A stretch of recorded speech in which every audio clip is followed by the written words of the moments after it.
Pour une installation de gKMit, il vous faut d'une fois le Java, que vous pouvez télécharger sur le site java.com.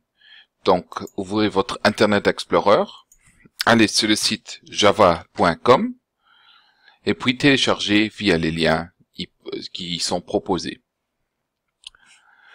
D'un autre côté, vous avez aussi besoin du fichier d'installation de gKMit, que vous pouvez aller chercher sur gkmit.lu, et puis Download Installer, et puis en bas, vous avez les différents installateurs, soit pour Linux, pour Mac et pour Windows. Nous, on se concentre actuellement sur le Windows.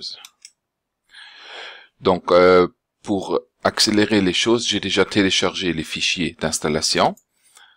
Donc, d'un côté, vous avez le Java, que je vais installer de suite.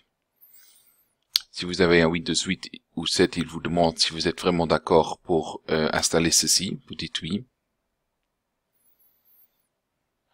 Puis l'installation démarre. Chez moi, actuellement, ceci est en allemand, mais ça joue pas de rôle, c'est toujours la même chose. Puis installer.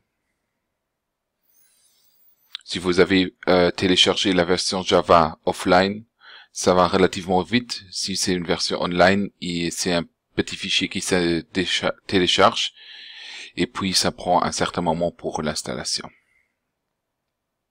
Voilà, ici l'installation est terminée. Et puis,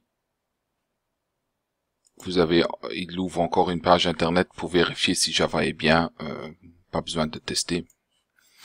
Et puis vous avez l'installateur de gKMit en lui-même.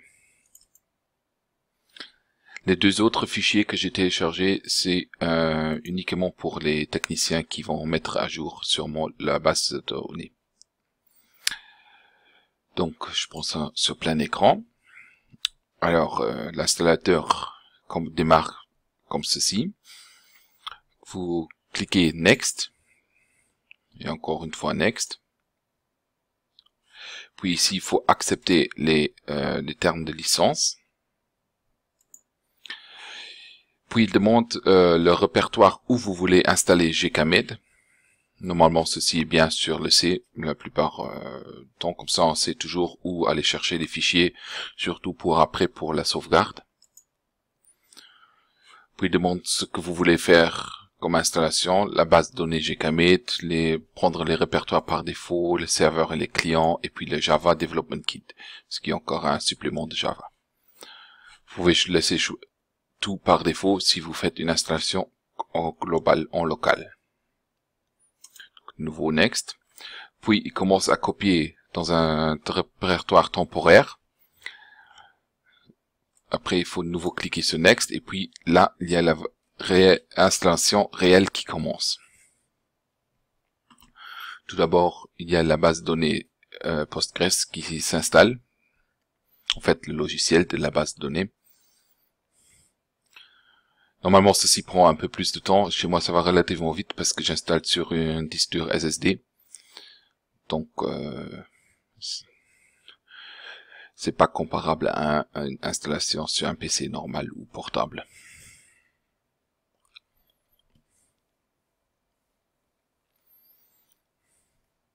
Voilà.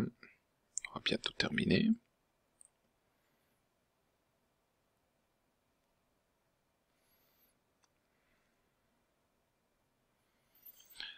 Et puis, il commence à insérer toutes les tables et les informations dans la base de données et installer le serveur GBoss qui est utilisé pour le gKMit en lui-même. Ceci va relativement vite, comme j'ai dit, grâce à mon disque dur, ça va très très vite. Après, il y a une fenêtre d'Internet Explorer qui va s'ouvrir, qui, dans 99% des installations, montrera une erreur, puisque la fenêtre s'ouvre plus vite que le serveur en lui-même a démarré. Donc après, ici, on revient sur l'installateur, on clique sur Next, il demande encore pour créer des shortcuts pour le démarrage du serveur, le stop du serveur, etc. On va cliquer de nouveau Next, et puis on a Done, ça veut dire qu'on a terminé. Si je vais faire un refresh, parce qu'entre-temps, normalement, le serveur est démarré, et voilà, si le serveur a bien démarré, vous avez accès à une page pareille. Voilà, ça c'est pour l'installation de serveur de gKMIT, et puis on va passer à la première initialisation et configuration du serveur.